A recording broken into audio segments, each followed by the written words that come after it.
Hello? Penis? Chat? Oh no. What happened? How do I reload my chat without exiting everything? No. Chat, where'd you go? That's not what I want. Hi. Well, now I can't see chat, which sucks. So let me see if I can find some like dockings or whatever. Edit, lock screen, advanced, docs, chat. Chat, come back to me. Chat, question mark?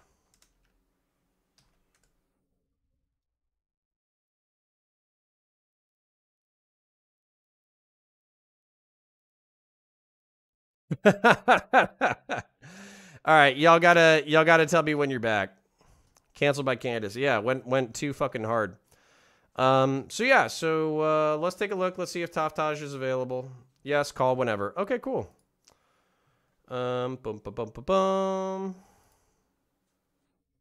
Hello? Hello? All right, cool. Then, Taftaj. Hello.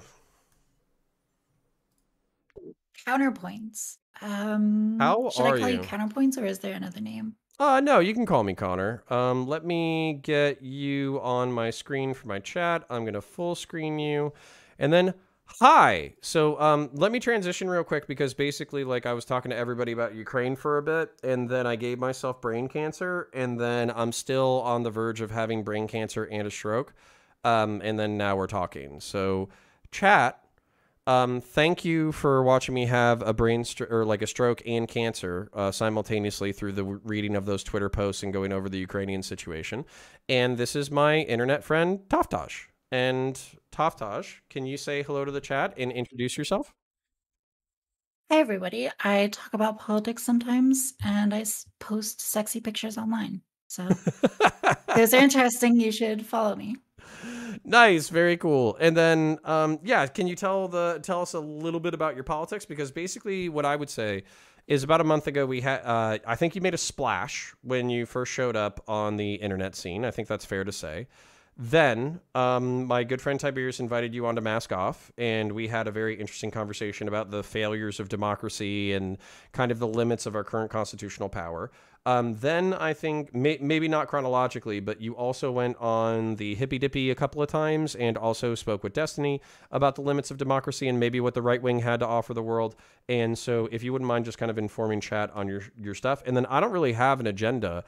So if you wanted to talk about like political formations and all that kind of stuff, that's fine. If you want to talk about Ukraine, that's fine. If you want to talk about how much you love and hate Twitch and Twitter politics, that's fine. I'm down to go wherever we go. Okay, right on. Yeah, I talked to Vosh as well. Talked to Big Papa Fashion Sounds. I'm a big believer in trying to connect with people who are like very different than me politically. And I tend to go into conversations with like a very, a strong willingness to sort of meet people where they're at. So that's sort of my political style. I don't know.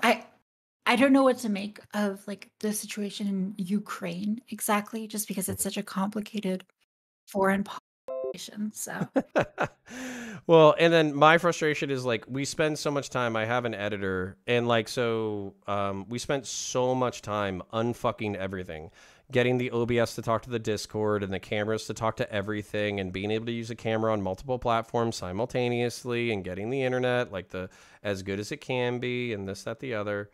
So it's pissing me off. But I gotta fuck with my hard line because it doesn't look like my chat's coming back on just the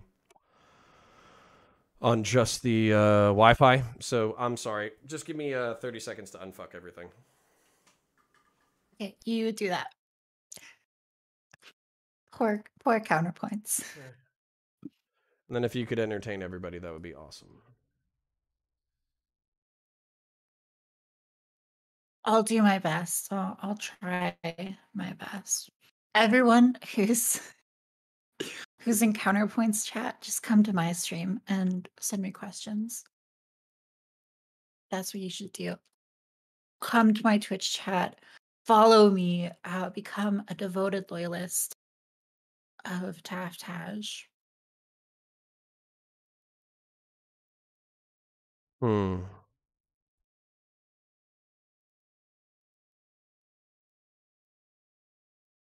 All right, be right back. Sorry. All right.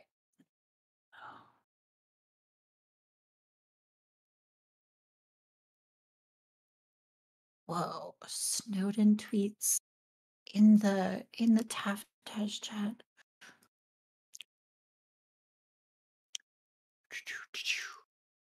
What's the topic of discussion? I don't know. I think we're gonna hit all the classics, okay? All the spicy Taftaj takes we're gonna get to, I think.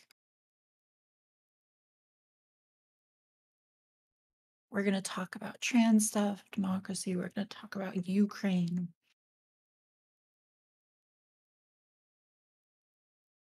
While he's unfucking his internet.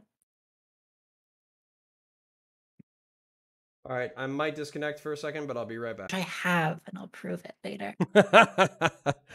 Nice. So I've seen mixed things. All I know is that George R. R. Martin helped do it. The trailer is supposed to be really good. And is it supposed to be in the Bloodborne series or whatever the other series is that's supposed to be hard as fuck? Yeah, it's very much like Dark Souls in its DNA. Same like combat, same feel and everything, same company. See, that's a real pain in my ass because if I have to like chain the same attacks like perfectly and then get my ass kicked once, then I'll get furious and eventually throw my controller across the room. So I can't do that shit. I need to be able to respawn and kill things, basically. It's pretty brutal. It's worse on stream. Yeah, I bet. Yeah, 100%. Yeah. Because then you get your I ass keep getting kicked and it's distracted. embarrassing. Yeah. Yeah, exactly. No, the worst thing. Okay, so let's start from scratch. Let me give my babies some love. Okay, so Twitch and Twitch and YouTube. I'm sorry for being on and off for the past like 5 minutes. Obviously, we got fucked up and it was a weird transition, but we're gonna start fresh. Everything's gonna be great. We're gonna manifest our destiny. It's gonna be awesome. And basically, what we're going to be doing is we already did our first segment where we made fun of everybody. We didn't get to make fun of enough right wingers on their Ukrainian cringe, but we did see a majority of the Ukrainian cringe that happened on Twitter within the past week. And then we discussed the scenario at length. Now we're with Taftaj, a very friendly and interesting person who we've already had good conversations with. I think you said that basically you're kind of in the dis-right philosophy, kind of evaluating what's traditional and what's meaningful and all that kind of stuff in the modern world. And that was interesting to talk about. And then also we'll get into hot takes. So there we go. If you want to try to introduce yourself again, and then we can get into it, that would be great. Yeah, I go by Taftaj on the internet, or April, if that's easier. I try to present an interesting and different perspective. Usually I'm like center right, so I tend to take like the right's position on most issues, but I don't identify as a Republican, so I take a little bit of a different spin on it a lot of times. And yeah, I go on the internet, have political debates, fun stuff. So are you, have you been accused of being like a secret liberal or leftist and or a fascist simultaneously in the past couple of weeks? I've been told both this. Yeah. Is it because you don't hate the gays and the blacks enough? Is that why you're actually a leftist or a liberal? Yeah, and I'm also, I don't know, a lot of times like I'm quite comfortable with policies that are considered like left wing if they're proven like through data to be effective. A lot of times like I think I can be swayed, or I think there's like circumstances where they are good policies, but there might be like a better policy that's more right wing. So I'm like usually pretty moderate, and so again, like my whole political like strategy is to try to find common ground with people and common values and try to pitch my positions that way. So a lot of times when I've talked to like more lefterly people, I've been able to find common ground and they've been like, you sound like pretty reasonable. And for like left-wing people, pretty reasonable is like strongly associated with left wings. They'll be like, you're somewhat left-wing. And then I've also had people like accuse me of being a secret fascist or whatever, a Well, reactionary. I wanted to ask about that because some of the ideas that you posited, some of the concerns for the modern world, and kind of like our crisis of meaning and all that kind of stuff. Some of that seemed to come from not specifically, like I'm not saying it's just this author who was focused on it, but it seems like some stuff was from Mencius Medbug, who's a dissident Mold right bug. thinker. Moldbug, yeah, Yeah, and. there's Mhm. sorry, go ahead. Oh no, please, you take it away. But basically, I would say I've only watched videos on it, and one of the thing I think I misapply some of his ideas. But I did think that some of his descriptions were good. I just thought his prescriptions were dog shit, and that's kind of where I landed. So, how Interesting. do you feel? Yeah, there was a post on Destiny's subreddit where someone was basically saying that they heard a lot of the things that I was saying, and they felt that I reminded them a lot of Mencius Moldbug. Hmm. And I actually had happened to have had a conversation in Discord with another person that day from Destiny's community talking about this very same topic. So I Hmm. ended up just like copy and pasting a lot of my Discord responses, and that seemed to be like, very satisfactory to Destiny's community because I have this like habit of responding to them. But basically, like, I think that Curtis Yarvin, he's like sort of dissident royalty in a sense. And yet everyone, like, I don't know, respects his ideas a lot. But I've been like pretty critical of him. I think we have similar inspirations. Like there's this author, James Burnham, who writes The Machiavellians. And I'm a big fan of James Burnham. I'm a big fan of like other artists who, going back in time have made similar critiques that I think Moldbug has drawn on. I think my biggest problem with Yarvin, his name is Curtis Yarvin, his I think my problem with him is that he's like very anti-progressive in the sense that he just looks at whatever the progressive opinion is and tends to take like the opposite of that, even if it sort of doesn't make sense. Hmm. Um, I think that like his willingness to be like playful with a lot of ideas about like race and race realism are sort of examples of this, where he sees that progressives are like totally against this idea, so he assumes that the opposite must be true. He writes in this book about like climate change. Um, he talks about how like, oh god, I'm like trying to remember because I read his book a while ago, but he talks about how his like mom didn't like this particular climate activist, and that's like a big point for like why you shouldn't believe in like the current climate science. So I think a lot of Hmm. his like reasoning is sort of shaky, but at the end of the day I do think he makes some interesting critiques of both democracy and the modern liberal project.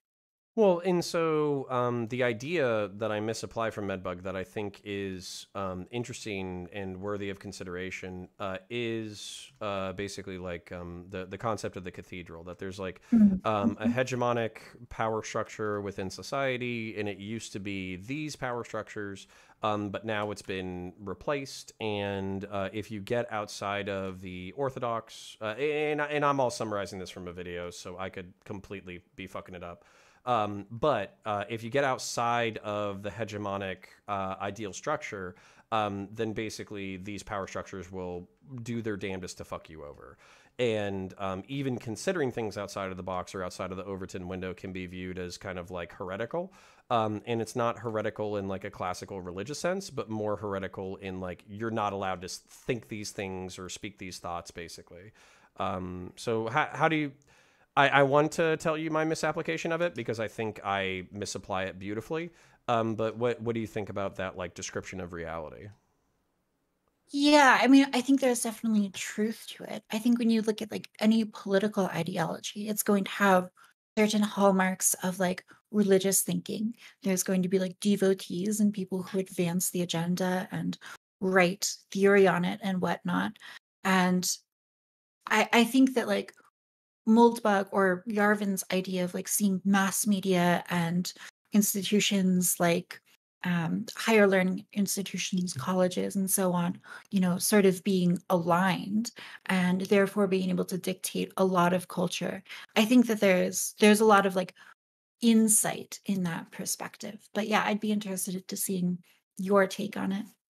Well, so yeah, I'm gonna nerd out for my chat a little bit. There's something called Titans in the Warhammer 40,000 universe, and they're actually like walking battle churches. They're like these big, like catastrophic, or not catastrophic, but like cathedrals that just are covered in like. So imagine like mech warrior mixed with a church mixed with giant weapons. And I don't view there being like I understand there's a hegemonic cathedral. But I do think that there's cathedrals, basically vying power structures that seem to collate into different groups. So, for instance, like church, family, social conservatism, fiscal conservatism, these are all structures that can kind of align, that can create a political force that needs to be reckoned with. And then you could have liberal progressive academia, maybe some like leftist thinking, like all that kind of stuff, and they can kind of collate into things that like aren't necessarily always going to work in tandem, but are kind of pushing in the same direction. And then these titans vie for the soul of our societies. And so that's where for me, it's not just interesting. It's actually illuminating because if you start thinking about like these factional differences, it doesn't seem as like schizophrenic or confused as our world might seem. Whereas if you kind of can identify the factions that walk hand in hand, where you want society to be and how to push these structures in the direction that you want them to go in, then it becomes less of a confusing mess.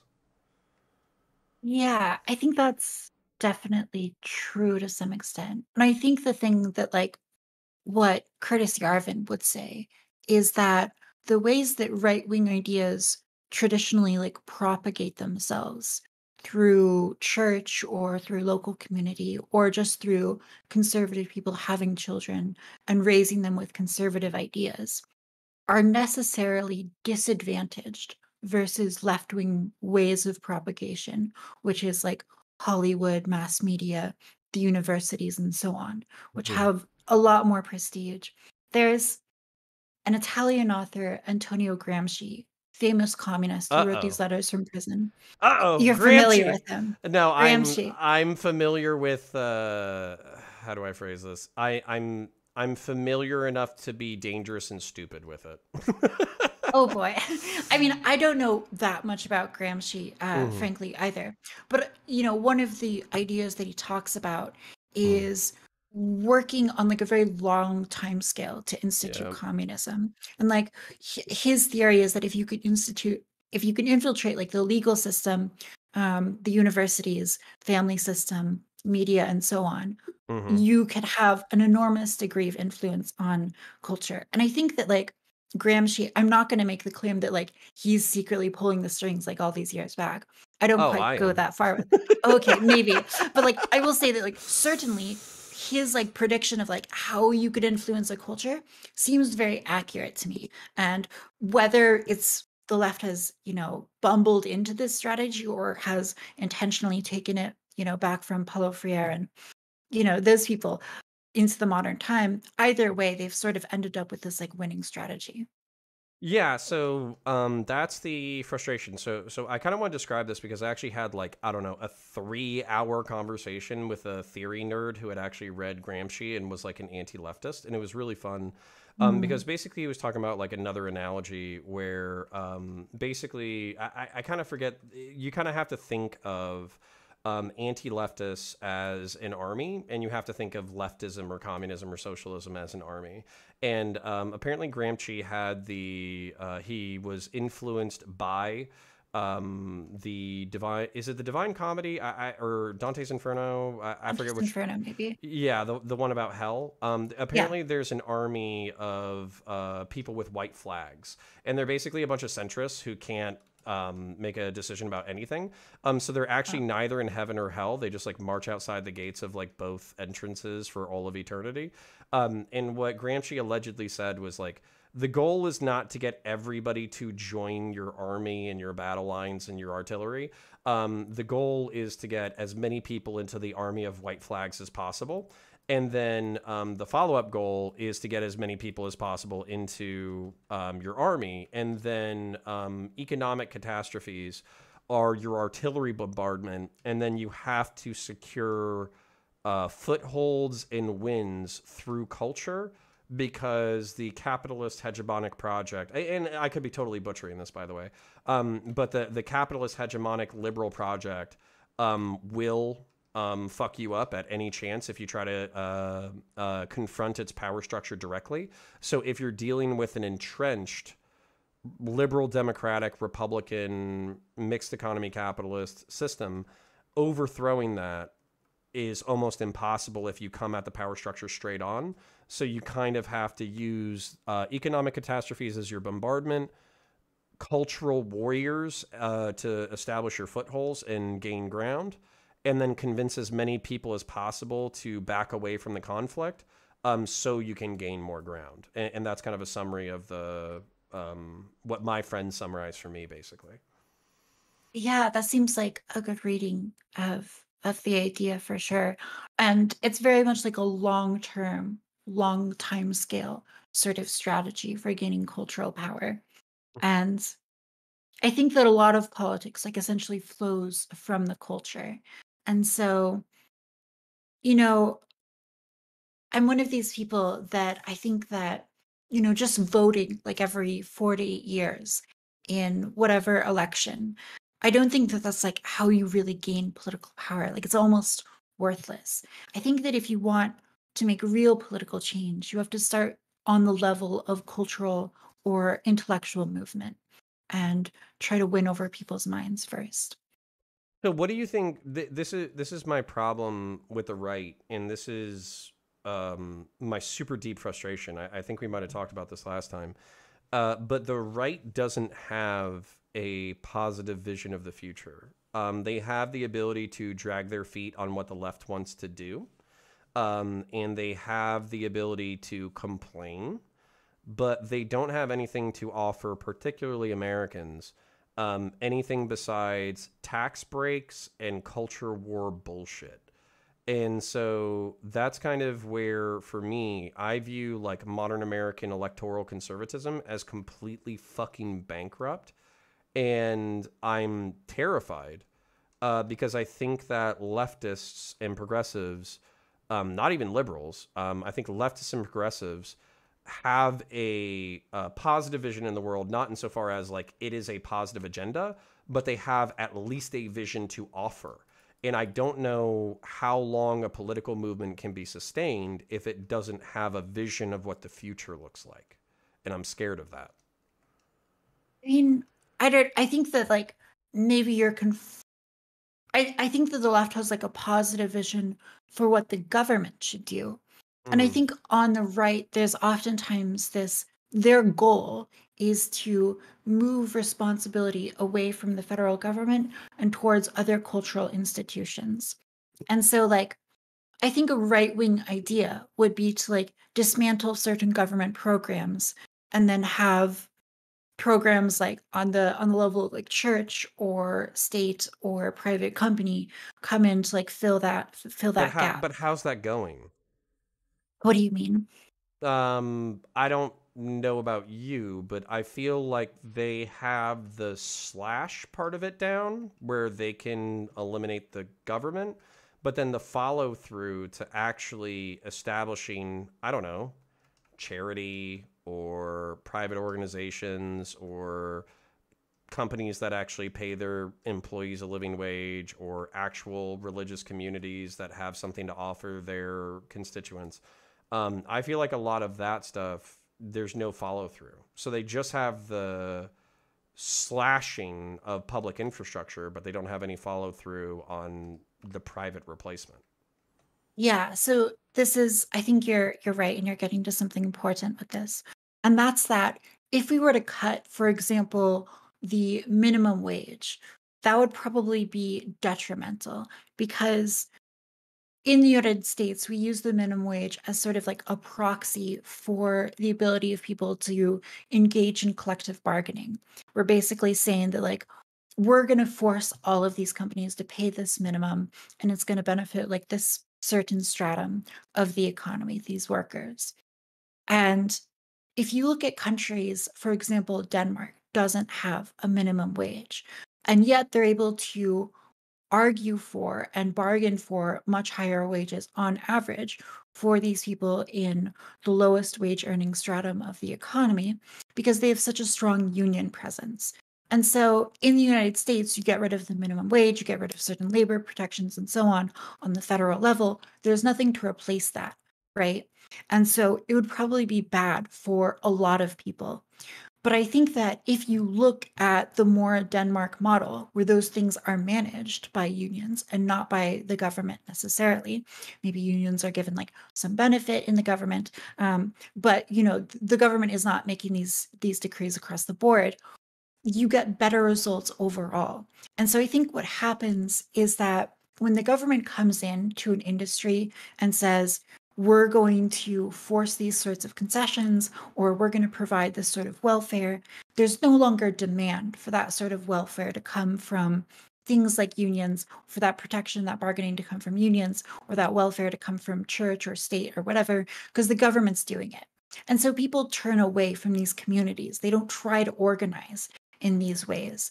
And so we end up with a much more fractured and atomized society where people like Hassan, their community is seen as doing a lot of good because they advocate for these national level policies.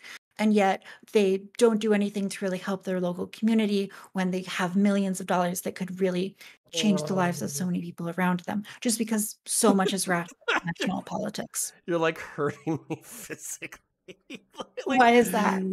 because like, okay, yes, that's the problem. Here's my thing is, so I get frustrated because I feel like labels in our political milieu have power. So if somebody says like, oh, that's Cotter, he identifies as centrist and he has some pretty chud takes, but realistically he's just like a liberal progressive or whatever. I think that undermines my credibility with right-wing people who I deeply care about. And who I have a lot of like parroted talking points for, because I think family's important, self-sufficiency, responsibility, trying to get as many things away from the government as possible, rebuilding private communities, like all of these things are like super important to me. But at the same time, because I'm willing to say things like, hey, maybe we should eliminate the minimum wage, but bring back unions, then lefties are like, oh, you said the word union, you must be a leftist. And I'm like, no, like I'm trying to make sure that like Americans, working class and middle class Americans, have a decent wage so they don't have to be reliant on the government to give them like basically slave wages. And Great then they take, by the get way. gutted. Yeah. And then they get gutted culturally. And then we don't even have a culture anymore. We don't even have like in my problem with like leftism or leftists is they want to solve every problem through government intervention. And not only are they completely like ignorant of almost willfully ignorant of the fact that what they're requesting necessitates increased like reduction in their ability to thrive as free people. And that's what really frustrates the piss out of me, because because I'm not for like lower taxes, I'm not on the right. Because I don't hate black people, I'm not on the right. Because I don't hate gay people, I'm not on the right. But then if I look at like leftist policies or what leftists want, what people Hassan want, I think it's fucking disastrous. I think it's cataclysmically disastrous if they ever actually achieved power. And then I'm so black-pilled and terrified of the younger generation. Because right now, I probably have like 100 and some odd people watching me. You probably have 100 and some odd people watching you. Hassan's got 30,000 dumb fucks watching him. And I just wonder like what the future of the world looks like when somebody that stupid is that appealing. It's terrifying to me. Yeah, it's rough for sure. I especially feel it like in my generation, just trying to socialize with people or How old are you, if you don't mind my asking? I'm 21. Okay. Yeah. So I definitely get this, especially in like the queer community. People are so extraordinarily far left. Mm. And yeah, it's rough for sure. Um, you see it on TikTok too. People are just so far in one direction, and it's definitely worrying. But at the same time, I think that a lot of people are very frustrated with the progressive movement and where it's gotten people. And I also think that like the progressive movement and its tendency to like viciously like cancel its own members and infight and so on. I think that it is like unstable in many ways. And I think that the responsibility of like right wingers and anyone who's just like wants to present an alternative viewpoint is really just to like lay out facts like in the barest way possible and help push people towards maybe better conclusions. But okay, but then this is where I get again really frustrated, and I'm not trying to say it's like pure jealousy, but it feels like the room for these ideas is really tight, and by that I mean it's hard when right wingers, young right wing people, are told, hey, basically being on the right wing means lower taxes and the government does everything. Or not the government does everything. The government does nothing, basically. It's like neo minarchism. And if you're not like a neo minarchist, anti-racist, so there's really two options. You can either be like a Christian nationalist who's a little bit racist, but not totally racist. But very Or homophobic, probably. but very homophobic. Or you can be a non-racist minarchist, and those are like the two, like socially acceptable paradigms that you're allowed to be on the right. Whereas if you're like but here's the thing: I'm not homophobic, I'm not transphobic, I'm not racist. I do think Christianity is important, but I'm not specifically religious myself. And I do think a lot of the moral lessons of Christianity are important and have to be replicated. But I'm not like devoutly religious, so that throws me out of the tradcon group. And then with the minarchists, they're so obsessed with slashing the social safety nets with no replacements that I view them, because they're so obsessed with minimizing state power. I don't think they'll ever wield it. So they're like almost politically irrelevant. So I can't get into that camp either. And then when I look at the left, the liberals are smug, self-satisfied douches who, frankly, are ineffectual because they've already won the game.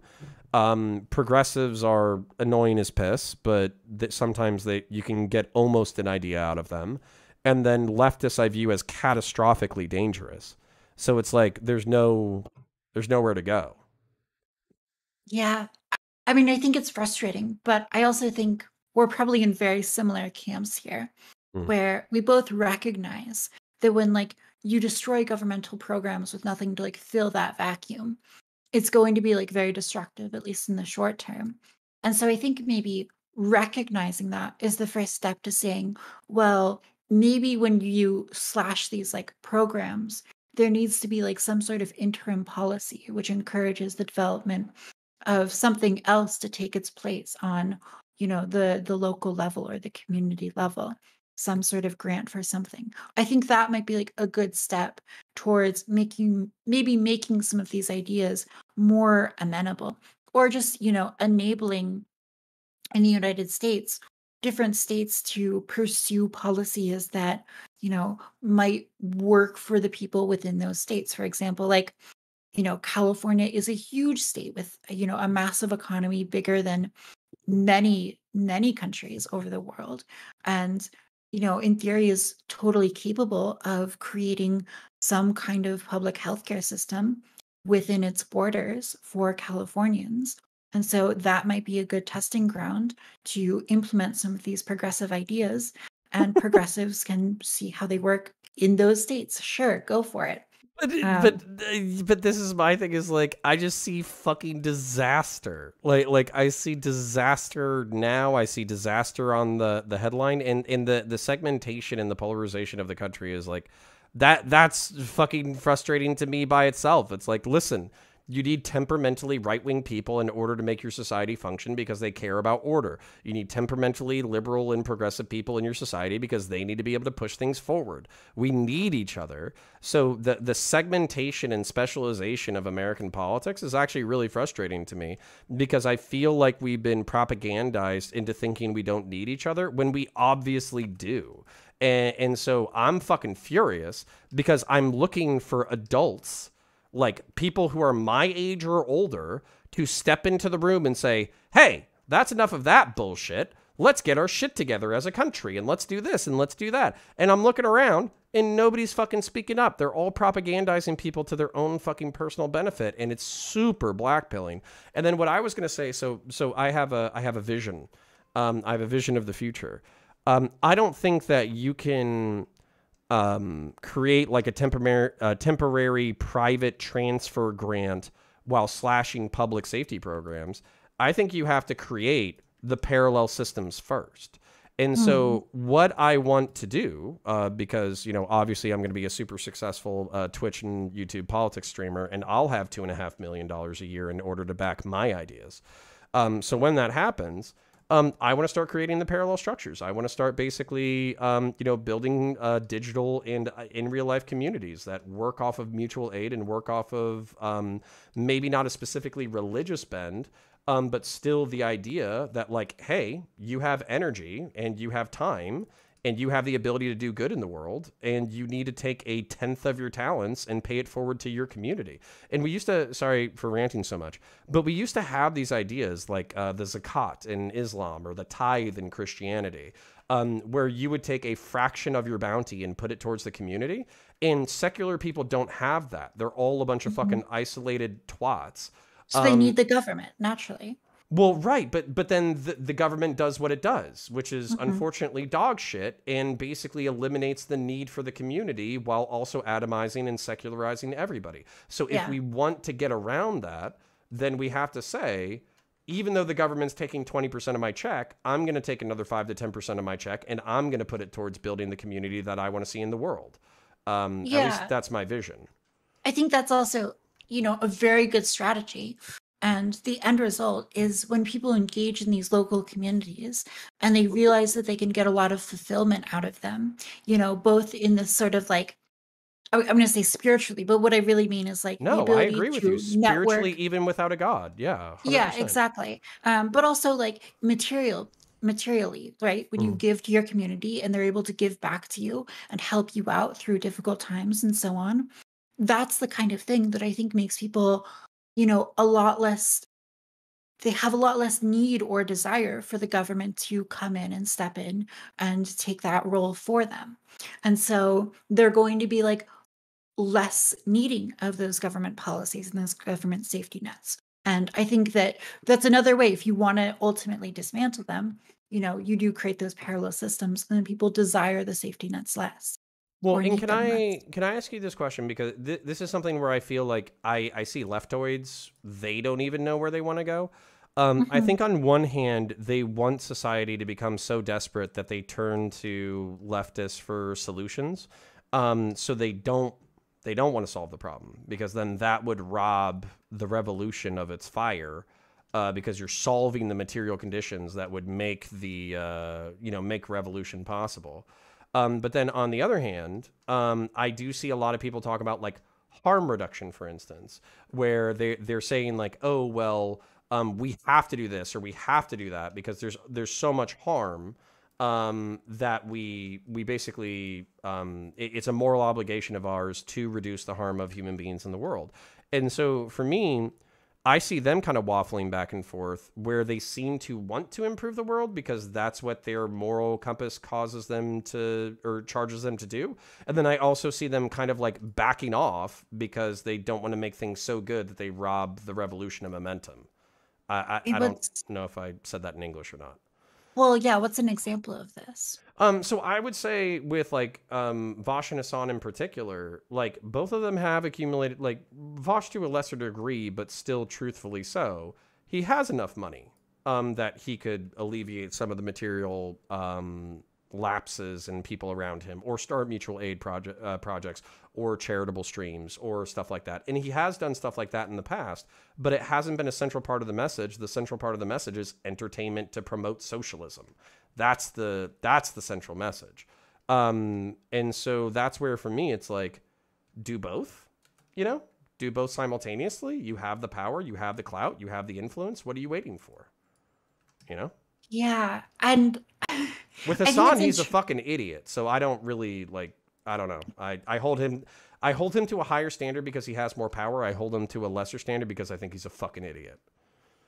Well, I think like on a strategic level, right? It may in fact benefit like socialist type people to not invest in their local community and therefore make people like more reliant on the government, right? If instead you put all your millions to like advocating for or pushing, certain politicians' candidacies, that might be like politically effective, but it's definitely, I think we'd both agree, like not good for the local community for you to totally just like not help them at all. It'd be much better if you invested that money locally and tried to The really make a difference. Yeah, and this is one of my main problems is the spiritual fucking, like, a lot of these people are materialists. For in like I'm not like a theist, like I'm maybe a deist, and the difference being like, maybe there's a god, he set everything in motion, it could be conscious, unconscious, I don't know if there's an afterlife, whatever. I'm not a specifically religious person, but I was raised religious and I understand a lot of the teachings or whatever. I think a lot of these people seriously see a anti-work world in which you can hook yourself up into the heroin masturbation machine 24/7 as like, I don't want to say ideal, but as like a morally neutral proposition. Whereas I see it as like the devolution of humanity. And so that's where we're both joined in the causes of alleviating the suffering of sentient creatures, and then we're completely disaligned on what that looks like. And that's where for me it's like, let's join on the larger moral perspective, but then you got some really fucked up perspectives that basically are borderline evil. Like that's where I'm at. Yeah. And by the way, I'm sure they think I'm evil too, because I make moral judgments that require people to develop in specific ways that they see as negative. Yeah. I mean, I think it gets like a very fundamental sort of disagreement about what is morally true or worth pursuing. But I do personally believe that there's a lot of good reasons to try to not be a utilitarian or to not be someone who's like purely interested in pleasure.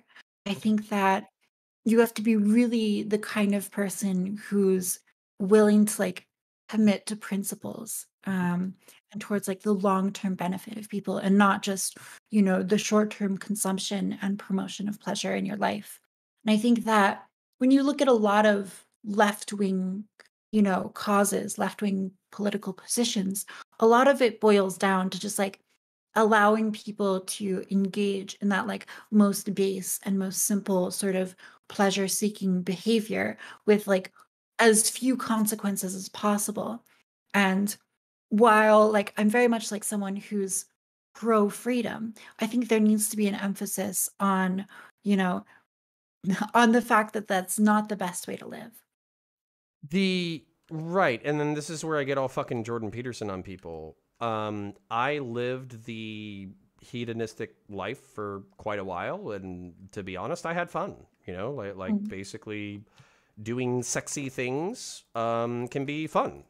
And doing drinking and smoking weed and all that kind of stuff. That stuff can be fun, but it can also be shallow. It can also be empty. It can also not be the highest calling of your life.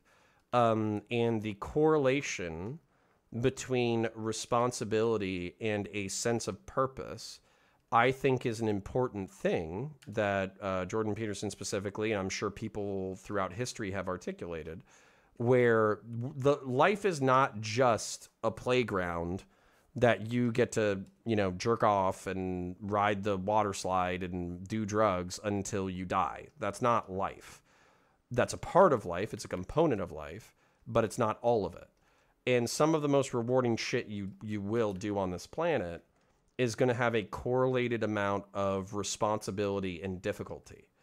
And telling that to tech and dopamine addict young people, it's a tough sell, but I also, when I hear like I'm depressed, I'm anxious, I have no sense of meaning in my life, I don't have any friends, I don't have this, I don't have that, then I'm like, motherfucker, like there's a bunch of like religious and communitarian and moral fucking lessons that you reject because of anti-theism, but they have important things to tell you and you should consider them.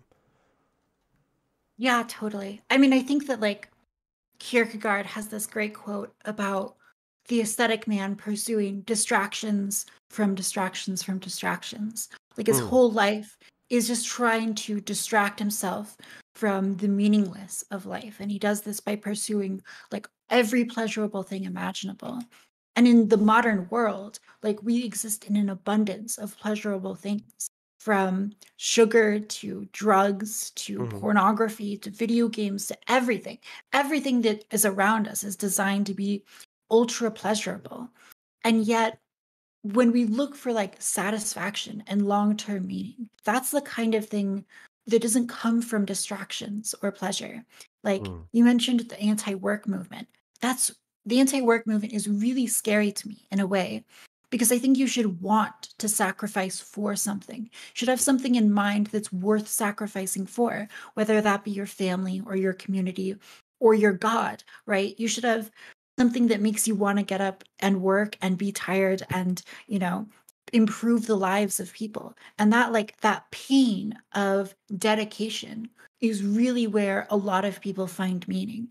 And so I think the left has like continually sold people on these distractions, and we've seen like how incredibly toxic it can be, right? Like there's an anxiety, a depression, a suicide, and an opioid epidemic in this country, where the richest nation on earth, the richest nation in the entirety of human history, with access to the greatest knowledge ever conceivable, and yet people are killing themselves. And I think that's when you get to that point, you have to realize that there's something seriously, seriously wrong.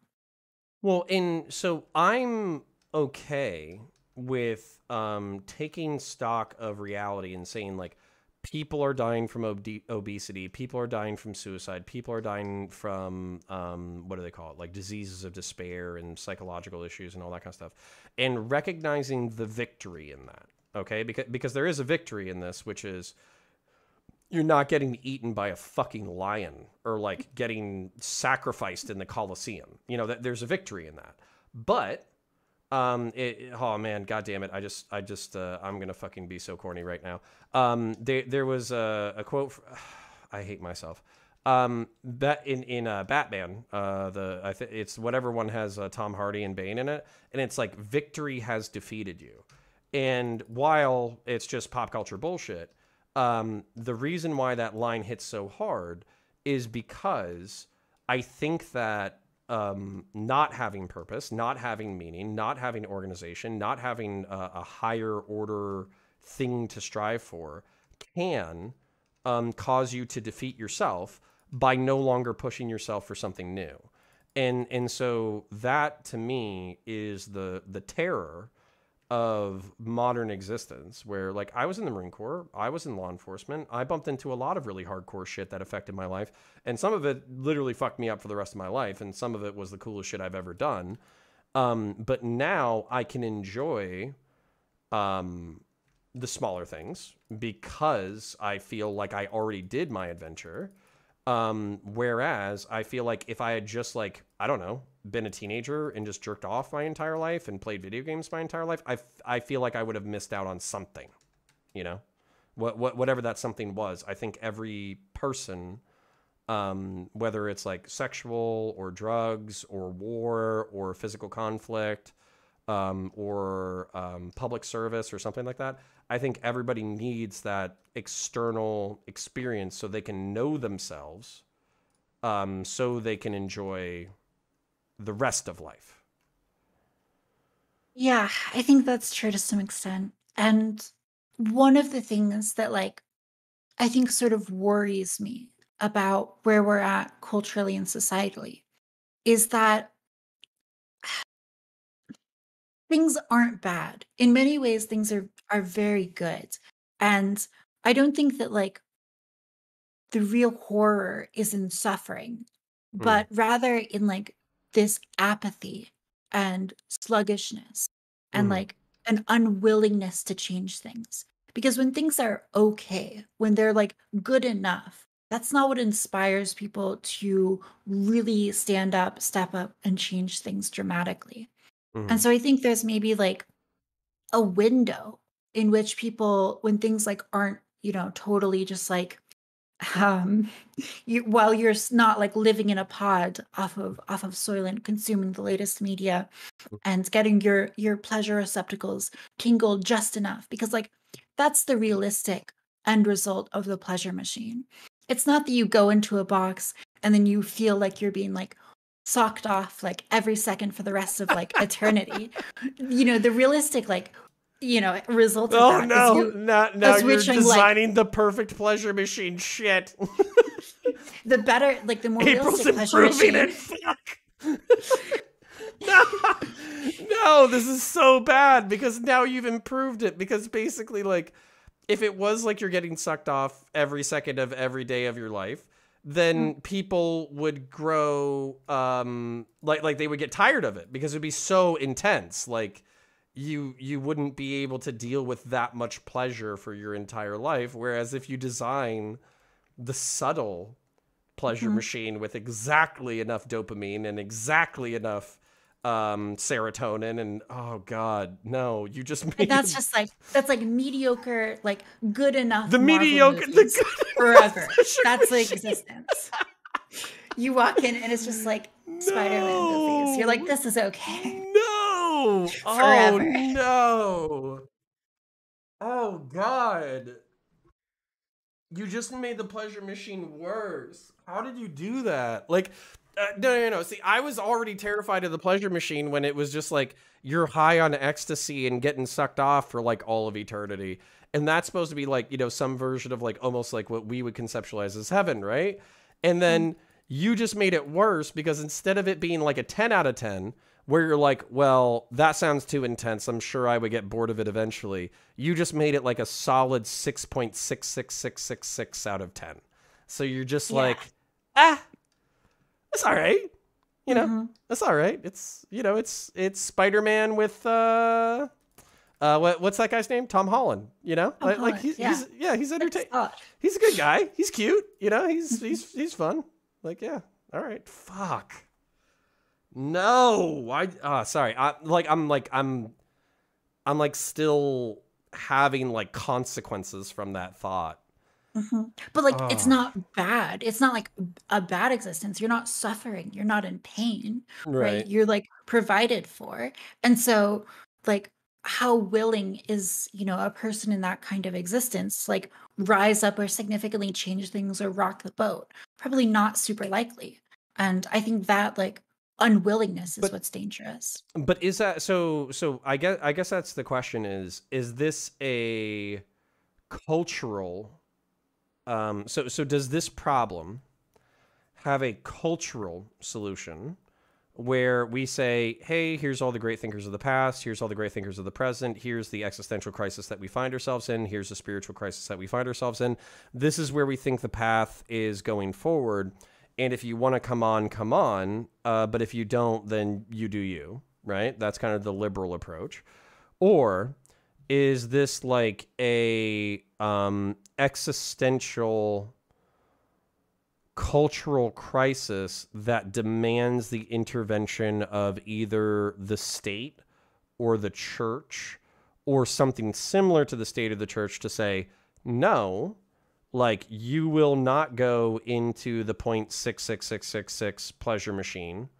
You will go into the, you will strive for something purposeful for the rest of your, for the beginning of your life.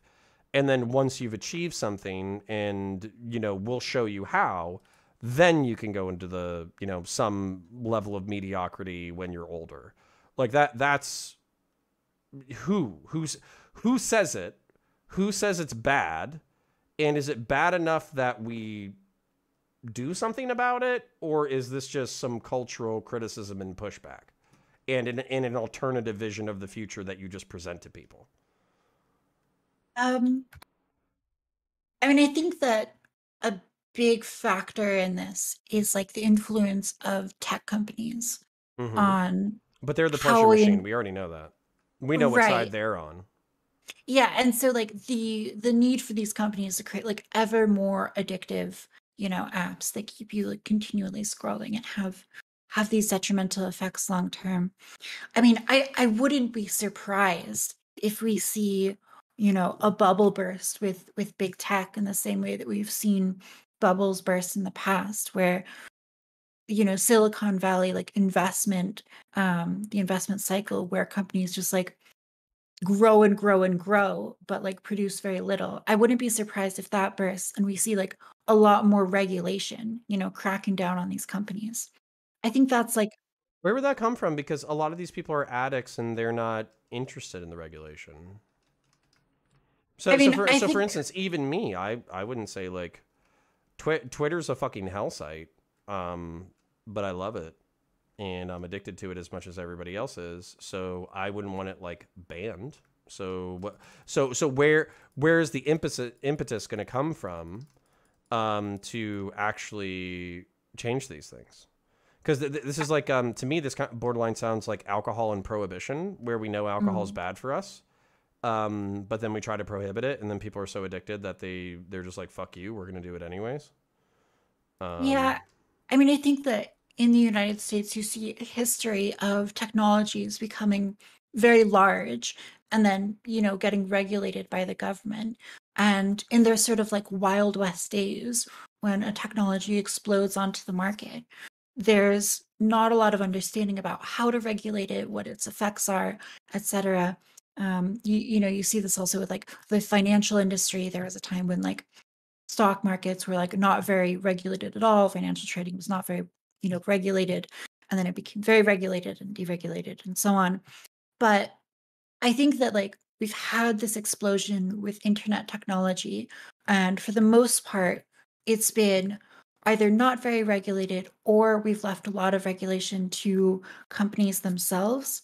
mhm. I think that if there's ever a scenario where people are losing faith in big tech companies and the music stops in Silicon Valley and investors are getting scared and this like big financial backing in this area um, goes away or is just like startled. I think then you'll have like more of a cultural reanalysis of these sorts of things when they're not so backed by so much financial capital. But here's my problem with that. We were talking about Mhm. like a crisis of meaning, a crisis of spirituality, a crisis, and like I'm not talking about religion. I'm just talking about like purpose, and how basically the world is now in like a very predictable hegemonic state where basically like socially, culturally, corporate culture, all that kind of stuff. It's basically lib progressive, right? And then it seems like there's some readouts of social conservatism, but they all seem helpless against the tide. And then it seems like there's some actual leftists, like socialists, communists, all that kind of stuff, who are waiting in the wings, who are using liberal progressivism as like a vehicle through which to spread their ideas. That seems to be like our current cultural status quo. It seems like, for me anyways, the liberal, hegemonic, progressive, whatever PC fucking culture is basically the one that would be in charge of the regulation when it came. So that the tech the tech giants that were all saying like, oh, well, they're in charge of the regulation right now or whatever, or they're in charge of self-regulating, I think they would be the ones writing the fucking laws when people were in a panic. And so that's where for me, I'm not worried, but I do think that they're going to capitalize on that clamor just to basically solidify their hold on the 7 out of 10 pleasure machine. You know, that's my guess.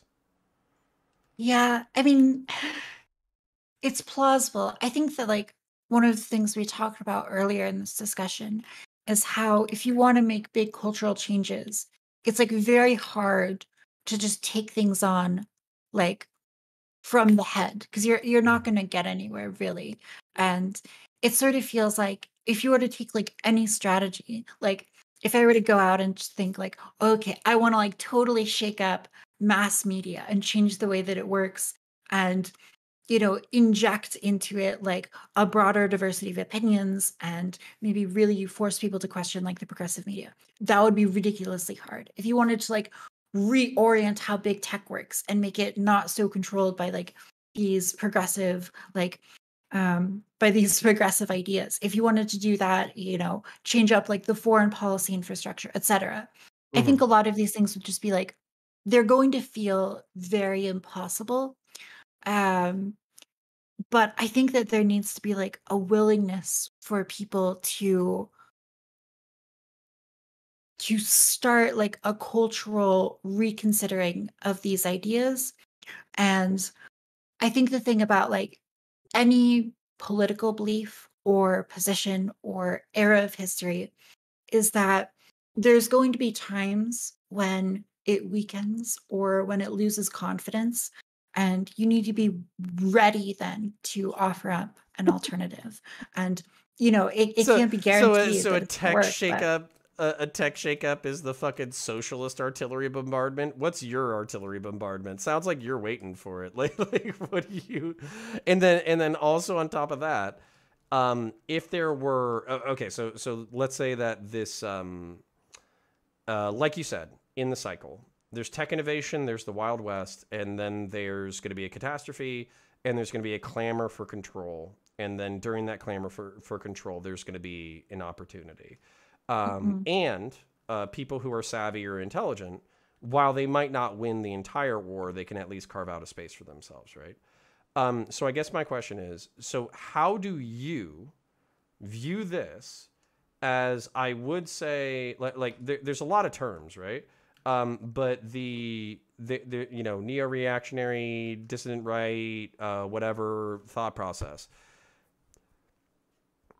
you seem to philosophize around that like ilk, but that ilk is filled with tradcons, tradcasts, neo reactionaries, anti Semites, anti globalists, isolationists, and basically like a whole bunch of people who don't seem to have a firm grasp on what's possible, but more have a grasp on what their idealized world would be. So my problem with you kind of like swimming in those waters and saying like, hey, we could do something is I don't think there's like a coalesced vision even amongst the alternative media. So do you have a coalesced vision? Do you have something in the future, or do you just think that it's like an inevitability that through dialectic we're eventually going to arrive at some kind of new right? Um, no, I don't think it's an inevitability. And I think that when you look at like the current right-wing movements that are popular, you're calling out a few of them, like the tradcaths or like the racists, the race realists, like alt-right types. You look at these groups, I think that there's a strategy in their political ideology. And that's that when you take on political stances that are so obviously outside of the mainstream, I think what you're doing is you're putting up a beacon to anyone in the culture to see, okay, this person is willing to go against the grain. And therefore, if I also want to go against the grain, I should look to them for that sort of guidance. right? Mm. And I think that's a little bit scary, because I think that these sorts of beliefs, for example, like racism, I think is like a really negative, awful, pernicious, toxic element. But it's also helped this movement to establish itself as like very clearly outside of the mainstream, and therefore attract a lot of more dissident types of people. That's scary to me, and I think that prevents a lot of like moderate or reasonable people from engaging with right wing ideas, because you have these like extreme elements and groups that take on these very toxic ideas as an actual strategy of propagation. So I think that like what I want to do really on Twitch and elsewhere is to present a vision of right-wing thinking that it doesn't have those toxic elements, Mm. that goes to these moderate people. Like I had a conversation with Vosh. We talked a lot, and we were able to agree on a lot of things. I was able to get him to make concessions that, I never expected him to make. And I've been able to talk with Destiny and able to get him to make concessions that I never expected. And I think that I'm able to do this because I don't stick to these pernicious elements of the right wing. Can, I'm not a Mencius Moldbug or a Curtis Yarvin who looks at everything the progressives are doing and takes the opposite. I try to be very moderate while also presenting a vision of, a right wing world, a right wing future. So okay, so for me, like right wing. So I think back to the French Revolution, basically with the secular pro democratic movements, and then also like the institutionalists, right? And then I think in the United States in particular, we're our institution, as much as other kinds of right wingers might not like it, is constitutionalism, is Mm. kind of liberalism, like hegemonic liberalism. So for me, being an institutionalist, it means I'm loyal to the republic. I'm loyal to conservative, republicanism, and also to the Constitution and all that kind of stuff. But these are pretty liberal and libertarian frameworks. You know what I'm saying? So on one hand, it like makes you an institutionalist. On the other hand, it makes you a liberal or a libertarian. So I guess my question is, when I'm getting a lot of concessions from people, because I'm kind of like an adaptive person, I'm an agreeable person. I like to consider other people's thoughts. I wonder, it's like, well, did I change my mind? Did this person have a part of their worldview that I want to incorporate? And am I closer to them than I think? Or, did they agree with me where there's something good here, that could be built out, and achieve my goals? So how do you keep, because we talk about, like, you were accused simultaneously of being a leftist and a fascist simultaneously. I've had that done dozens, if not hundreds of times. How do you keep your vision clear when everybody's trying to claim you as their own, and then also rejecting you simultaneously? How do you keep that clear in your head? What do you mean, keep it clear in my head? So you're agreeing with Vosh, Mhm. and then you go, oh, maybe I'm a dirty fucking socialist. And then you're agreeing with Destiny, and then you're like, oh, maybe I'm a fucking lib. And then Mm. you're agreeing with Cultured Thug, and you're like, maybe I'm a neo-Nazi. like, obviously, like there's going to be so for me, there's going to be things that I viscerally disagree with all of these people. With Vosh, I disagree with him on socialism. I'm not a leftist. Mhm. I'm an anti-leftist. I'm just not a fucking racist. And then with Destiny, we agree on a lot, but he's also, I know that he's like been a little bit more conservative recently, but he's a hedonist and a nihilist. True. And I hate that shit. I hate it so goddamn much. And then I'm trying to think of what else, but basically there's going to be hard places where we viscerally disagree, and there's going to be places where we agree. And it's hard to keep it like articulable and bring people closer to what I want for their lives, which I do think is basically like politically liberal, individually conservative.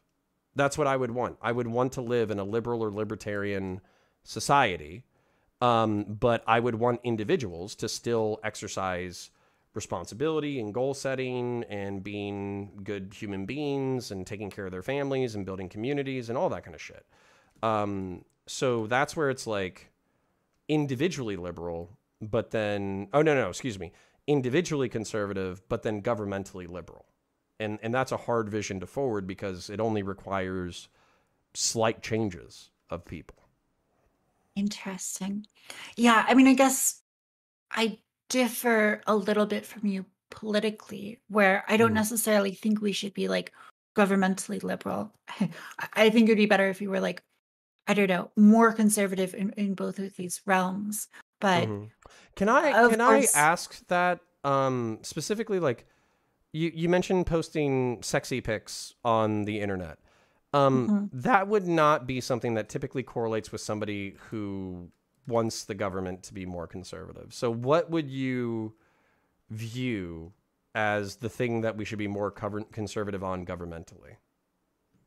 I mean, I think the government should do less, essentially, and leave Mm. more to the community, whether that be like the church or the neighborhood or the family or whatever, to manage things. So, in the sense of like government, it would just be like less involvement. Mm-hmm. So how does that? I mean, you don't strike me as like a filthy fucking minarchist. I mean, maybe you are. I don't know. But do you think that's where your sympathies are, where you consider all these like dissident right thinkers, but realistically you're more libertarian or anarchist or minarchist? I think that like you have to recognize, like we talked about earlier, that if Mm. you cut government programs, you know, it's like when leftists talk about like abolishing gender, right? They can like acknowledge that there are like maybe bad parts of gender and then they Mm. want to abolish it. They want to rip it away. But they're also forgetting about, the benefits of gender roles and maybe some of the stories that we tell and how they benefit us, right? I didn't watch your Vosh conversation. How did you explain this to him, and how did that go? It went well. I we Mm. did have a conversation about gender roles, Mm. and I don't think we disagreed too much. In fact, I got Vosh to admit that like getting rid of gender roles would not be good if we didn't have something to like meaningfully replace them, as far as like modeling behavior between people and relationships and so on. Oh no! How does chat like that? So very, I don't know. I think a lot of his chat was like still thought that I had like dog shit takes, but Uh I, huh. I've had this experience both with like Destiny and Vosh where I'll talk to them and Uh they'll be like very reasonable and their chat will be like, who the fuck is this person? This like insane conservative who's getting you to agree on these things. Yeah, But yeah, the yeah. she devil who's fucking Hmm. yeah, of course, and like that's actually really funny. But I'm trying to think of how to say this. There's people again quoting Batman because I'm a grown man. It's like the Joker thing where it's like I'm just a dog chasing cars. I don't even know what I'd do if I caught one. Like there's so many people like that who just want to like abolish everything, remove everything, destroy all hierarchy, do this, do that.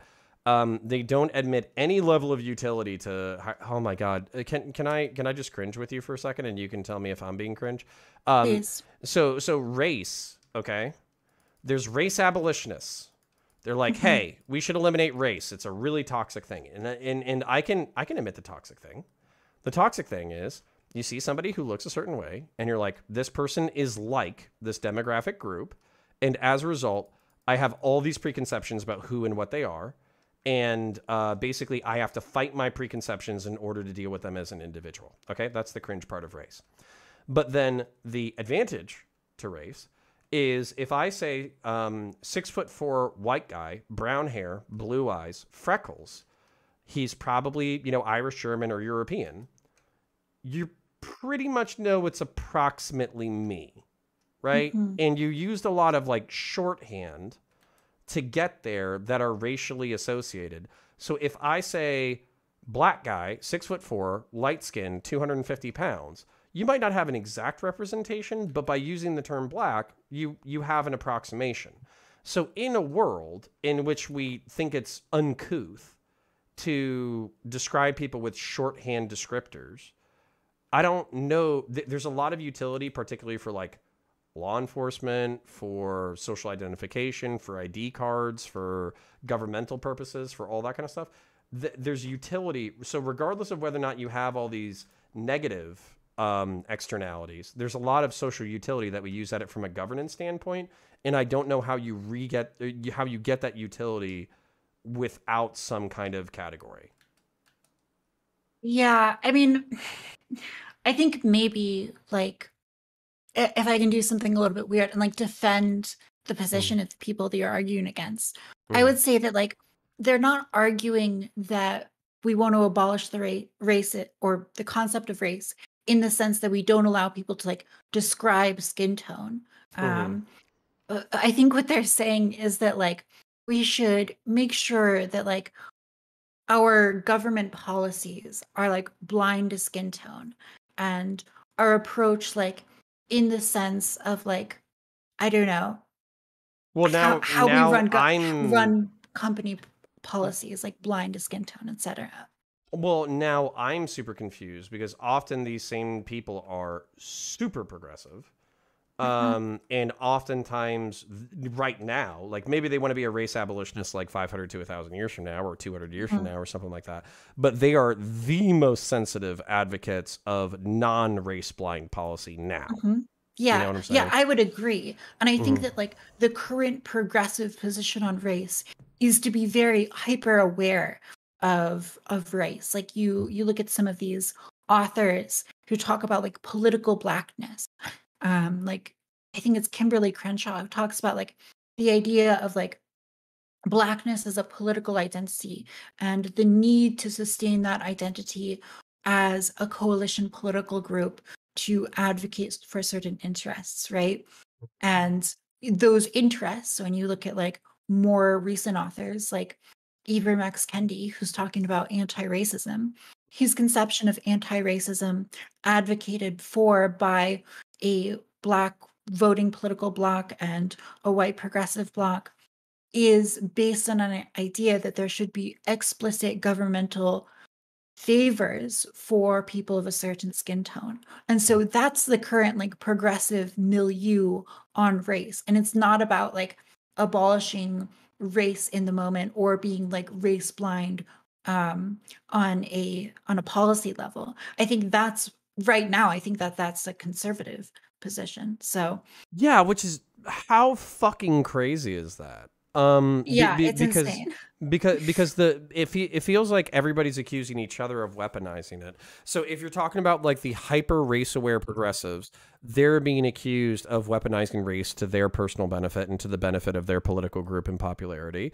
If you're talking about the race abolitionists who are still sympathetic to current non-race blind policies, then they're accused of using it for temporary political gains while supposedly ultimately wanting to abolish it. Then if you're talking about like people who want to be race blind in the moment, then they're supposedly ignoring all the problems of the current era and historical injustice. And then if you have like the race conscious conservatives or libertarians, then they're just accused of being fucking Jim Crow style racist. So it's like I don't know how to phrase this, but it just feels crazy that roles have been inverted almost, but then everybody is accused of using it as a weapon. And that's, I don't even know what the fuck to do with that. Yeah. I mean, I think on the progressive side, you see this like continual need to co-opt language and like redefine it as its opposite. I'm Where so like tired of new definitions. They can like eat we my used to butt. think that like racism is when you like unfairly like privilege one racial group or over another. Oh And my now like God. racism is when you apply like equal privileges to everyone rather than privileging black people over another. And like the only way not to be racist is to actively privilege BIPOC people over everyone else, right? Like I say that's going to sound like a joke to a lot of people. This is literally what's like being positioned by people like Ibram Did X. you Kendi. did you see oh man, I wish you saw it, but whatever the I forget which Jewish one it is. It could have been the ACLU, it could have been somebody else. But basically, like, up until Whoopi Goldberg said the Holocaust wasn't about race, on their Mm. website, they had a statement saying that, like, racism was only when white people were racist to BIPOC people. And then Whoopi Mhm. Goldberg said that, like, the Holocaust wasn't about fucking racism. And they fucking changed that definition the next day. Because they were like, oh, well, I guess when you're racist against Jewish people, that could still be a problem. And it's like, holy shit. Like, it literally took just, like, anti Semitism for you to not be a bigoted sack of shit. And that's like another thing, too, when people are like, oh, well, you know, you're like more lefty sympathizing than I'm not. It's like, dude, if some of these people said what they said to my fucking face, I would definitely not punch them in the nutsack. I would not do anything violent to them at all. But some of these positions are just, they're untenable and they're terrible. And they set up, like, if I was teaching this to children, I would view it as evil. Like, it's, I don't even know what to do with some of it. It's so bad. Yeah, I mean, I think it's really horrific for sure. And this is like one of many areas where I think we need like a right wing vision that's able to unite people and that doesn't, play into certain tropes of like racism or, intense like homophobia, bigotry of, any form. Well, I'm going to ask you the BPF question, the Big Papa Fascist question. Please. I What had a is conversation with them recently. Yeah, actually, despite being very Christian and kind of not homo friendly, still to me a pretty cool and interesting dude.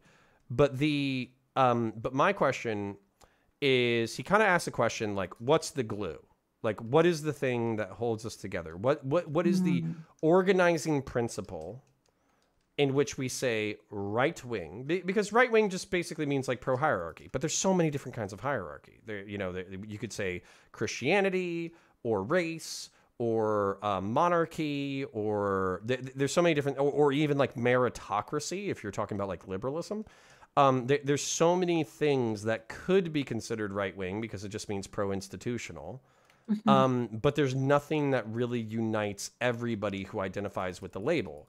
So how do we get social conservatives, um, racial conservatives, um, and fucking meritocratic liberals to get on the same page and identify as a political bloc? Because that seems like a huge challenge. Yeah, I agree with you. And I wish that I had like a silver bullet answer. Um I will say that like personally I'm partial to a sort of like conservative or like constitutionalist view of these things Mm, where I do believe ultimately in like that in a broad culture like the United States with many, diversities of opinion and belief and whatnot, there needs to be a space for people to interact with each other peacefully and mm. not like force, their moral conception on everyone else. And so I think that there needs to be like some system that allows people to, group with people they agree with and to institute like some laws that like fit their moral prescriptions, um, while, allowing people, while not like infringing on everyone's rights. And I think that like the liberal model that is like set out in our constitution and our founding documents and essays written by, many of the founding fathers at the time is like a pretty good way of doing this. And my main hope with it would be that um there are more guardrails to prevent, I think, like the kind of continual liberalization and left wing movement that we've seen since the founding of the country. So yeah, so I know it's getting late and we've been talking for quite a while, but what that's fascinating to me. So like, what guardrails would you see? So for instance, like this is my problem because I think about the racial shit, right? Um, don't be fucking racist.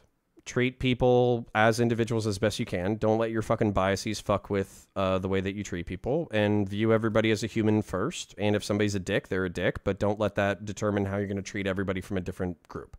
That's relatively easy. That falls in line with the liberal project. When it comes to religion, I don't want to say it's harder, but it is harder. Maybe you could do like the golden rule as something.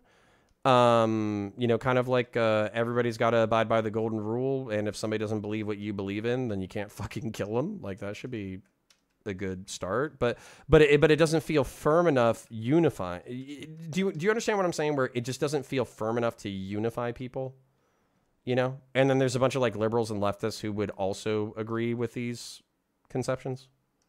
Yeah, I mean, I think the thing is that like you're going to have people who are like radical Islamists and have like very conservative views as a result of their Islamic faith. And Mm-hmm. you're going to have people who are, you know, these trad Caths who are very conservative as a result of their Catholic faith. And you're going to have like pagans and Aristotelians and all of these people with like different moral viewpoints, and they're all going to have, you know, a different solutions to these like individual granular problems that require moral answers. And I personally, I don't think it's like the role of the state to choose one of these like positions and say that like, yeah, we're gonna go with like the neo-paganist, you know, worldview, and we're going to enforce that kind of moral virtue and those beliefs, or we're going to go with the Aristotelian, you know, worldview. I think Mm-hmm. it's the role of the government to set boundaries on like, you know, you can't infringe on other people in these ways. You can't, you know, violate, for example, like their freedom of assembly or their freedom of speech, or, you know, you can't do these sorts of things. And then allow people to go into their, you know, into their communities and manage themselves with respect to those boundaries. And I think that So that how is like this the not liberalism that can then kick people in the dick, metaphorically? what do you mean kick them in the dick? Like, so let's say that like there's an Islamo supremacist and he's like, I'm gonna go into the LGBTQ club and I'm gonna scream at everybody that they're going to hell and then I'm gonna fist fight people. We already have cops that show up and arrest people like that. Same thing, you know. So that's what I'm saying is like liberalism with a spine would be like kind of what I heard and what I would want ideally too. I just don't know how you define that basically. And like I did hear your definition and I agree with it. I just I'm trying to make it sexy, you know? I'm trying to make it sexy. I'm trying to make it propaganda-y. I'm trying to make it how did we get the hip new kids to be like, yeah, I'm a liberal, but I'm not a fucking pussy. You know, like I'm a liberal, or I believe in the Constitution, or I'm a liberal conservative or something like that. But it doesn't like devolve into the 2016 classic liberal Dave Rubin, I agree, fucking Sargon of Akkad. Let me go find some Medium articles from somebody who has schizophrenia and then read it like it's representative of the entire left, fucking anti SJW shit.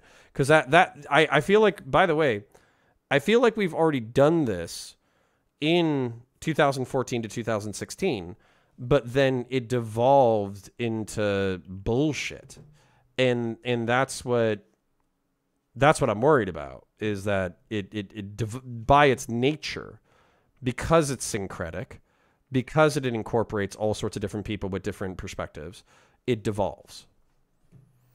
Yeah, I mean, I think there's like two big criticisms that I would have of that sort of like era of classical liberal, like Sargon of Akkad, Dave Rubin perspective. I Uh, agree. yeah, and like two of these would be like, first of all, I think that it lacked um any kind of strong like moral character, in that like it was very invested in being like anti-theist, but it didn't really come up with like a reason to adopt a moral framework to replace that. And I think that like Sargon of Akkad is one of these people who's done like a good job cultivating a sense of like what is moral since then. And I don't think that there needs to be, I don't think the movement needs to insist on like one moral framework necessarily being correct. But I do think it needs to insist on the idea that there needs to be like some value structure beyond hedonism or beyond pleasure. So I think that would be one. And two, I think that the movement, it got wrapped up in like Trumpism, Mm-hmm. and people were very excited about Trump. They were hyped. They were going to take back the White House. Felt amazing. Everyone was riding this high. Trump got into office, and the predictable happened, which is not much, right? Um, and I think there needs to be a recognition that the goal isn't just to like take the White House for 4 to 8 years. The Mm-hmm. goal is to really focus on developing a intellectual movement. And that's not Mm-hmm. something that like I can do on my own, but it is the kind of thing that is going to give rise to idea systems that are going to bring people in. And so that eye towards like a maybe more long-term and mature approach to politics, I think is the kind of thing that's not going to run out of steam when you get your guy elected and realize that things aren't happening, or when you get this like big referendum to leave the EU to Brexit, and then you realize that like, oh shit, we don't really have a plan, right? So I would say that those are like two good places to start as far as giving this like classical liberalism maybe more of a spine. Yeah, so what I heard there, I really liked it. And then I'm sorry that I'm putting the entire future of the right wing on your shoulders. So that feels a little unfair that I'm in my 30s and I'm like, hey, Some what? 21 transsexual on the internet. She's gonna do Right. it. Yeah. Well, I mean, if anybody's gonna do it, you got it. Like, but Thank you. the Thank you for believing in me. yeah, but the so the two things that I pulled out of that were a moral order. So a moral order, not the Mhm. moral order, but an insistence on people developing, maintaining, sustaining a moral order for themselves and for those people around them. And then a positive, I wrote this down, a positive cultural right wing movement. And I keep saying positive. I don't, for anybody who's confused about my term, I don't mean rainbows and unicorns and shit. What I mean positive is if you looked at the anti SJW sphere, that's a lot of negative arguments. What we Mhm. shouldn't be. This is wrong. We don't like this. We want something else, this, that, the other. By positive, I mean this is our vision of the future. This is what we want. This is what we're striving toward. This is what we're pushing for. And so I think that my disgust with the current right wing could be insisting on specific moral orders that isolate and fracture the right wing, whether that's racial or religious or sexual orders that basically isolate us from each other to the point that we're constantly infighting, and then only having a negative movement where we're not saying what we want the future to be. We're just saying that other people are wrong. And so that's cool that you were able to really distill it down in those two bad things. And then I think we need to, I mean, I'll be thinking about this for a while. Number one, you fucked me up twice in this conversation. One was basically this, where now we have to figure out actually what we're going to do. And then two was realizing that the pleasure machine is not going to be like taking ecstasy and getting sucked off for all of eternity. It's more going to be like I'm looking at a nice sunset, Mhm. like in a lawn chair, Just which like, like, okay, good yeah, enough. like, and I like sunsets in lawn chairs. So like, that's cool. And if anything, that makes it more dangerous and more nefarious because it will suck in more people because it's not so extreme that it'll put people off. So that's where it's like what I thought was already a huge danger of our culture now became even more dangerous to me because Mhm. it's like a warm bath or like a frog in the kettle. It doesn't Yeah. even know that it's boiling until it's too late. So that's terrifying. But Yeah. yeah, I'm tired as fuck, and you gave me a lot to think about, and you kicked my ass at least twice.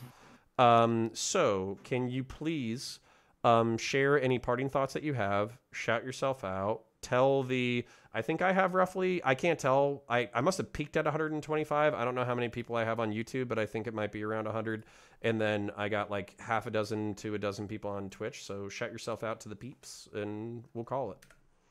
Right on. Yeah, Taftaj, TAFTAJ. Follow me on Twitter. It's very NSFW. So we actually don't, or do if you want to see that, or follow me on Twitch. I do political discussions. I play video games sometimes. It's fun stuff. So yeah. All right. Awesome. It was as cool to speak with you as I thought it was going to be. I appreciate you. I hope you have a beautiful evening. I'm going to think about what you said and try to create the new right that's not racist or evil or theocratic or whatever. So I'll try. I believe in us. We can do it. We can do it. All right. Thank you so much, Counterpoints. We should do this again sometime. We will. Catch you. All right. Awesome. What a cool person. Let's do it. Full cam. I loved it. It was sincerely great conversation. I have a lot to think about. And if it seemed like I'm literally asking a 21-year-old girl, like, hey, what do you think the future of the right wing is? You know, and how do we get there? It's because April, or Taftaj, carries enough intellect and gravitas and research and intelligence that I take what she says very seriously and think that if more people conducted themselves in that way, where they weren't willing to just spit off whatever random bullshit they thought was going to play with a bunch of people, if they were actually thoughtful about their responses and they admitted when they didn't know what they didn't know, and then they were thoughtful about what they wanted for the future, then that would be dope. And I think that hopefully something positive can come at this. I kind of get a little in my own head. I have to remember that I got 65 people on I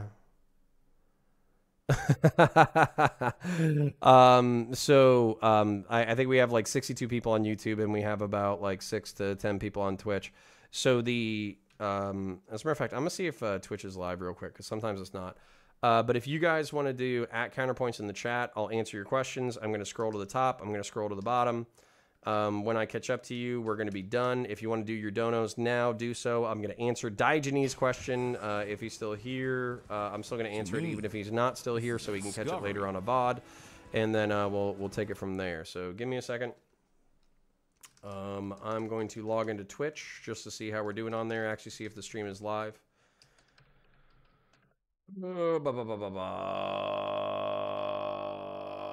Please log in with your points token, or you can request the code via SMS. Request SMS. Thank you. 747. Remember this computer forever. I'm only on this computer, you smartass. All right, let me just look at Twitch real quick. What do you mean? You didn't do the readings on your own? You expect me to teach you? Taking forever. Internet. Taking forever. Internet. Taking forever. All right, cool. Blah, blah, blah, blah, blah. All right, so I'm going to read Twitch. I'm just trying to make sure that the audio isn't actually going still. All right, so I'm going to read Twitch. There we go. That's what's going on. Okay, cool. All right. So Draven 1895. I'm just gonna throw this on in case there's any other sounds. That way I don't fuck you guys up. But Draven 1895 says, "At Counterpoints, I'll strive for the 667X pleasure machine." Yeah, we figured out that it was gonna be a 66.6x because that's exactly 2/3 pleasure machine. So it's another demonic inscription. So we figured that out. So nice try, Satan, but we caught you. Then Dr. Concepts, not really. It's more about the two of them and their own unique views in relation to the labels that Counterpoints and Taftaj are described by. I covered it a bit during the meme review. Yeah, anyways. This chatter has no opinion, I guess. I'm not sure what you guys are referencing. Quoting Batman movies, quoting the common mythic culture of our time. The idea exists in most of our minds, so there's no shame in making a point by using them. Thank you, Dr. Concepts. I appreciate you, but it's also kind of like quoting Marvel movies while having a philosophical discussion, so I just have to admit it's cringe before I do it. I don't mind using it, but those words resonated for a second, for a reason. You know, I'm like a dog with a car. I don't even know what I would do if I actually caught one. That can be the motivation of people who are just being frenzied and nihilistic and pursuing random goals but aren't actually intelligent, they could be intelligent but they don't actually have a plan, and as a result they catch things that they don't understand. Victory has defeated you. I think that's a great quote because I think it applies to a lot of people, including me. So yeah, Golden Trigger says there's never been a state that doesn't choose. This mythology of the neutral state is a story people tell themselves. It's never existed at Counterpoints. Yeah, that's true. That's why, Golden Trigger, I agree with you. I don't want a neutral state, but I want to figure out the positive vision for the future that is palatable to all people on the right wing. So, yeah, that's kind of where I want to unite Tradcasts, Tradcons, Groypers, Race Realists, Flat Earthers, Libertarians, Anarchists, Minarchists, Capitalists, Corporatists, Military Federalists. I want to find something that unites all of these people, or something that all of these people could at least sign on for as a political movement, and then I want to present it to them. Because right now, we don't have a positive vision of what it is to be right-wing. We just have a negative vision of what the left wing offers us. And that, I think, is an unsustainable future for the right. You have to be able to articulate what you want. Crumvod says, been live. Thanks, buddy. Crumvod, I wasn't able to tune in for the start of tonight, but can we get another fuck Putin before the end of tonight? Yeah, of course. Fuck Putin. Fuck Putin and his stupid fucking ass.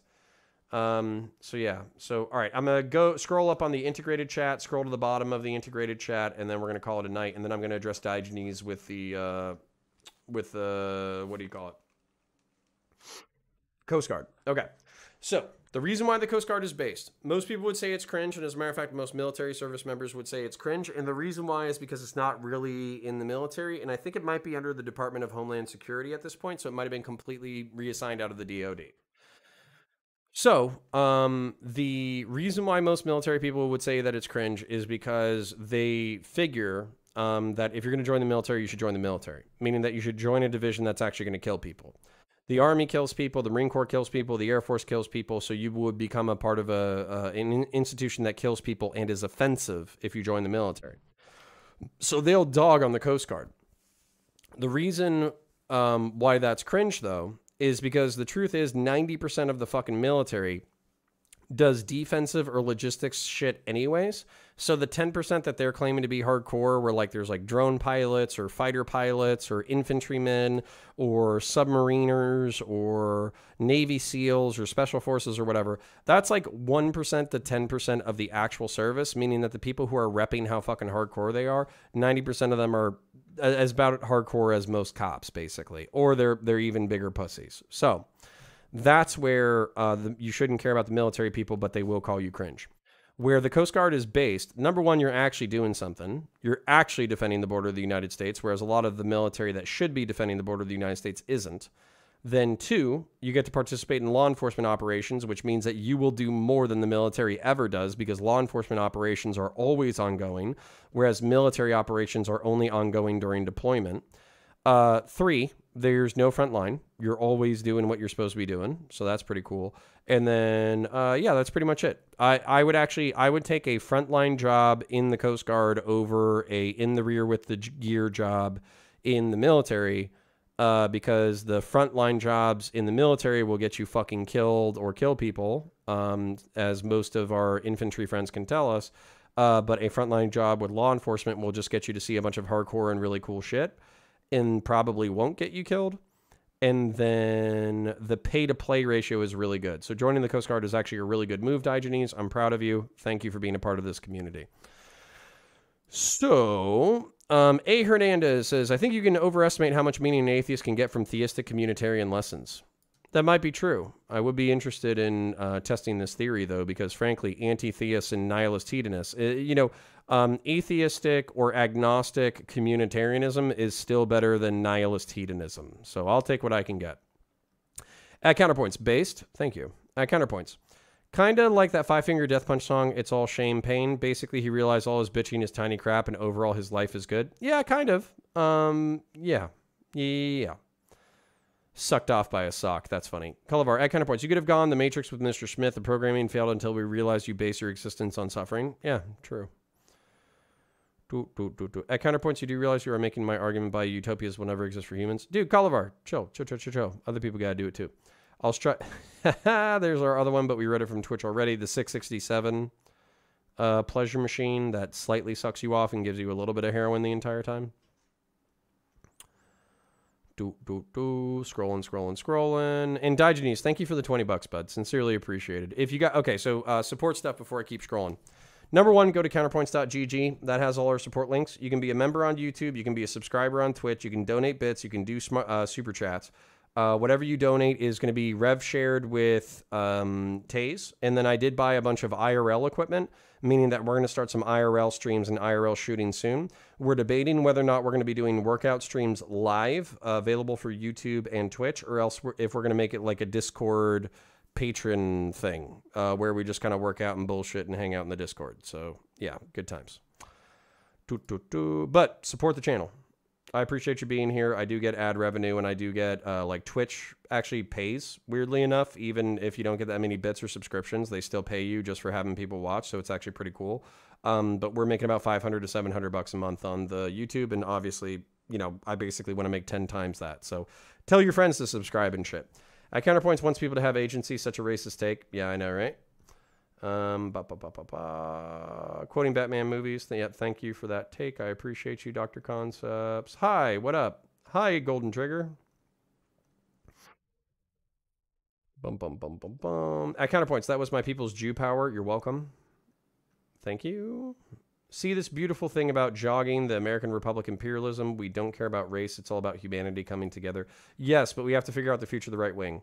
Kung Fu Joe at Counterpoints. Don't forget there's left, right, and freedom. So right wing is not just the opposite of left. Very true. Thank you. Yeah, I'm trying to figure out. I'm trying to figure out what actually unites us. It's kind of hard right now because we've been talking for so long that my brain is starting to turn into soup. So, but Taftaj / April is a super interesting person. So I do look forward. I'm going to think about what she said and kind of try to come back to it. At Counterpoints, you can't have anything Taftaj just said. You have to have agency and an individual. Those two things will never go for. Okay. At Counterpoints, the left and do-nothing conservatives made the new right wing that are actually populist. Yeah, I fucking hate it. We need something else. Kung Fu Joe, peaceful divorce now. No. Thanks. Appreciate it. At Counterpoints, I like Taftaj. She does okay and only makes me want to eat my face once in a while. Yeah, she's good. With fourth-generation planes, dogfights just aren't that important anymore, stated Lieutenant Colonel David Chip Burke, the only U.S. Marine to fly both the F-22 and F-35. Yeah, cool. Yes, fuck Putin. Montclair Bullying 00 says, at Counterpoints, did you hear about the war baby born in the subway shelter in Ukraine? What would you name it? I would name it Ghost of Kiev and or Connor. At Counterpoints, the right is ineffective. That's why they have populists like Trump. I know, it's a problem. We need to fix it. At Counterpoints, Space Force going to kill aliens, not people. Super based. It is super based, but, you know, they're going to have to find them first. At Counterpoints, as a 20-year veteran in the Coast Guard, I appreciate you being nuanced. I have seen more people in those years than 90% of every other branch. Yeah. Yes. The other branches think they're hardcore, but 90% of them are pussies. And then I think the pay-to-play ratio is better in law enforcement. Odd question. Dubs, at Counterpoints, have you seen Taftaj's non-political content? I have, but because I saw it, I had to mute her because I'm married and I didn't want my wife to get angry at me. Vokes, at Counterpoints, howdy, missed the other streams, glad I caught this one. Yeah, thanks for coming on, Vokes, appreciate you being here, thanks. Hey, what up, dog? I don't know what you're talking about. Vokes, Giving my tithe to the Church of Centrism. Odd question, but how do you judge whether or not a combo is worth having with a person? I don't at this point. I am small enough that I have a conversation with anybody who DMs me. Basically, if it's a relatively interesting topic and the person's not literally schizo posting at me, I'll fucking talk to them. I do think we need to up our bar eventually, but there's people that I bump into that I like April slash Taftaj. Endernax, I love. Samantha, I obviously love. Tiberius is a good friend. You know, there's a lot of people that you just bump into and you kind of click with, and that's nice. Very nice. Golden Trigger says, what's he reading? I'm reading chat, buddy. At Counterpoints, you worried about waking up and finding Russia tanks moving down the streets of Kiev? Yes, I am. So, yeah. Okay, cool.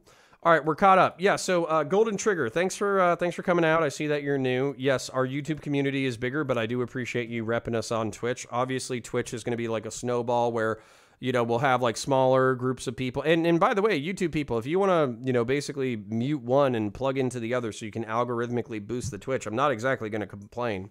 But like I said, Counterpoints.GG. That's our website. I'm going to go make sure that it works right now. As a matter of fact, I'm going to plug it in both chats. Give me a second. Counterpoints.GG. The website's live. Our editor made it. It has a homepage with the ability to join. It has a description. It has all our content. It has my prescriptions for political stuff. It has frequently asked questions. If you scroll over to support, then there's the YouTube membership. You can do the PayPal donations, or you can get linked to our Patreon. If you're on Twitch, you can obviously become a fucking member, and that's the website. So there you go. I appreciate you. So thank you to the 60 to 70 people who showed up tonight. I sincerely appreciate you. I hope you have a beautiful evening, and yeah, I appreciate you, and I hope you have a great one. I'm going to give you guys can bullshit amongst yourselves for the next 10 to 20. Steve says, howdy. Steve, you are super fucking late. So go ahead and click backwards. And yeah, I appreciate y'all. Have a great night. Catch ya.